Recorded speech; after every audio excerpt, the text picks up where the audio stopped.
Makhluk hidup terdiri dari beragam bentuk dan ukuran.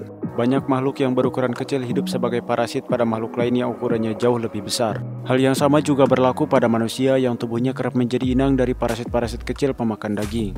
Dan berikut ini adalah 4 contoh makhluk yang ukurannya kecil, namun cukup kuat untuk menggerogoti daging manusia.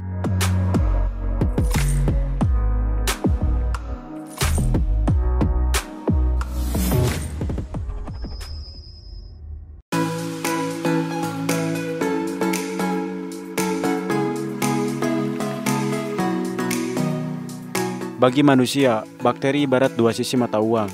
Banyak bakteri yang membawa manfaat bagi manusia, misalnya bakteri yang membantu proses penguraian di usus, atau bakteri yang membantu proses fermentasi sejumlah makanan dan minuman. Namun di luar manfaat-manfaat yang dimiliki oleh sejumlah bakteri, ada pula bakteri yang menjadi penyebab penyakit pada manusia.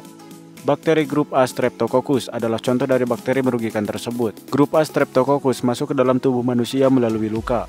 Saat sudah berada di dalam, bakteri tersebut kemudian menginfeksi jaringan tubuh dan menimbulkan necrotizing fasciitis, yaitu suatu kondisi di mana jaringan tubuh mengalami pembusukan. Oleh karena itulah, bakteri grup A Streptococcus juga dikenal dengan sebutan bakteri pemakan daging. Jika kondisi bagian tubuh yang mengalami pembusukan sudah terlampau parah, bagian tersebut harus diamputasi. Di Australia, setiap tahunnya ada sekitar 400 orang yang didiagnosis mengalami necrotizing fasciitis. Jika bakteri penyebab necrotizing fasciitis sampai menginfeksi jaringan tubuh yang berada di sekitar pembuluh darah dan syaraf, orang yang terserang bakteri ini bisa meninggal. Dari sekian banyak kasus necrotizing fasciitis yang tercatat, sebanyak 30% diantaranya berakhir dengan kematian korban. Penyakit ini bukanlah satu-satunya penyakit yang ditimbulkan oleh grup A Streptococcus. Golongan bakteri yang bersangkutan juga menjadi penyebab timbulnya penyakit-penyakit lain seperti penyakit kulit impetigo, demam jengkring, hingga selulitis.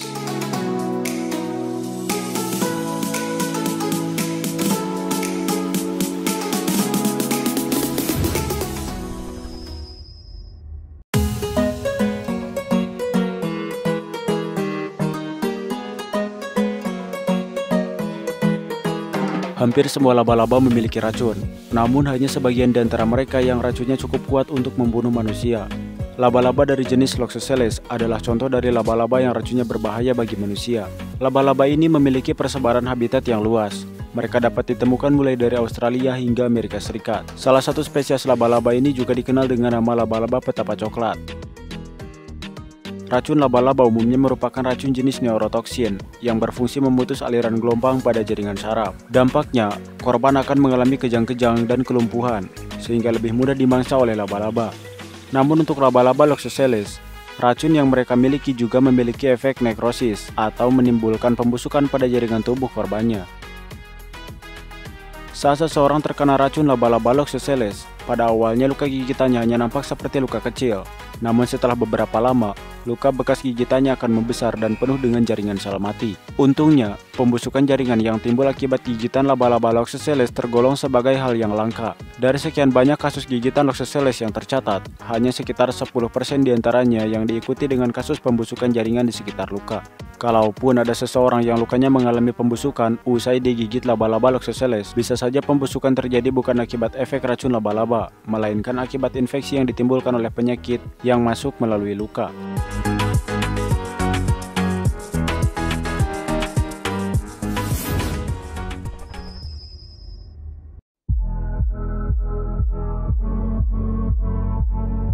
Amuba adalah organisme bersel satu yang tubuhnya nampak menyerupai gumpalan lumpur yang tidak terbentuk. Makhluk ini bukanlah makhluk asing bagi kita semua, mengingat seringnya hewan ini dibahas dalam pelajaran ilmu alam, khususnya mengenai makhluk bersel satu dan reproduksi aseksual.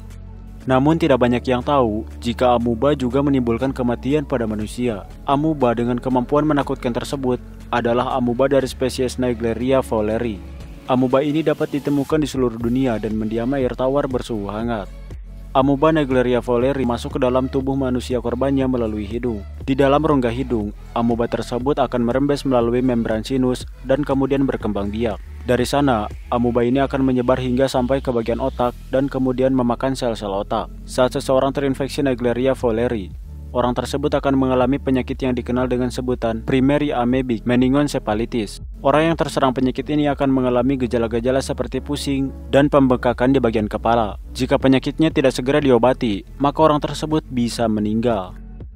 Penyakit ini merupakan penyakit yang amat berbahaya karena meskipun penyakit ini tergolong jarang, namun resiko kematian akibat penyakit ini sangatlah tinggi. Jika seseorang didiagnosis terkena penyakit ini, metode pengobatan yang bisa diberikan mencakup pemberian obat anti jamur serta menurunkan suhu tubuh untuk mengurangi resiko kerusakan otak. Di habitat aslinya sendiri, di perairan, Naegleria fowleri hidup dari memakan bakteri di sekitarnya. Saat Naegleria fowleri tanpa sengaja masuk ke dalam tubuh manusia, Naegleria fowleri pun terpaksa memakan sel-sel otak inangnya supaya bisa bertahan hidup. Sejak pertama kali diketahui pada tahun 1962, sudah ada sekitar 130 kasus infeksi Naegleria fowleri yang dilaporkan pernah terjadi di Amerika Serikat.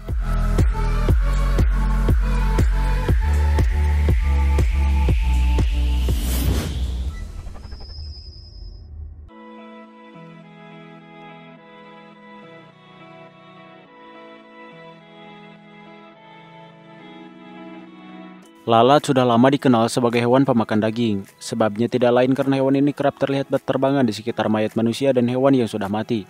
Jika mayat sudah berada di tempat terbuka selama beberapa hari, tidak jarang ada belatung atau larva lalat yang nampak menggeliat-geliat di dalamnya. Lalat sendiri ternyata bukan hanya menyukai makhluk yang sudah mati, bahkan orang yang masih hidup pun tetap tidak aman dari lalat. Pada tahun 2013, seorang wanita asal Inggris yang baru saja pulang dari Peru merasakan keanehan pada dirinya. Ia mengaku kerap merasakan sakit kepala sebelah dan mendengar suara-suara aneh yang sumbernya tidak jelas. Saat wanita tersebut memeriksakan diri pada dokter spesialis, dokter tersebut menemukan kalau di dalam telinga wanita tersebut terdapat belatung atau larva lalat cacing sekrup. Lalat betina memang diketahui memiliki kebiasaan menaruh telur-telurnya pada luka dan cekungan hewan berdarah panas. Telur dari lalat tersebut hanya membutuhkan waktu hingga 24 jam untuk menetas. Sesudah itu, belatung yang baru menetas akan memakan daging inangnya dari dalam. Larva lalat ini memiliki ruas-ruas yang bentuknya menyerupai sekrup untuk membantunya menerobos masuk ke dalam daging inangnya. Wanita itu sendiri mengaku kalau telinganya memang sempat kemasukan lalat saat ia sedang menyusuri dataran tinggi di Peru. Namun setelah ia mengusir lalat tersebut, ia tidak memikirkan hal tersebut. Sebelum kemudian dokter menemukan tamu tak diundang di dalam telinganya. Setelah dokter mengeluarkan belatung-belatung tersebut dari telinganya, wanita tersebut mengaku kalau kondisinya sudah jauh lebih baik. Lalat sekrup bukanlah satu-satunya serangga jenis lalat yang larvanya hidup sebagai penyusup di dalam tubuh manusia. Lalat spesies Dermatobia hominis atau botfly juga hidup sebagai parasit pemakan daging manusia. Tidak seperti lalat sekrup yang betinanya bertelur langsung pada tubuh manusia. Botfly memanfaatkan perantaraan hewan lain, semisal nyamuk, untuk memasukkan telurnya ke dalam tubuh manusia.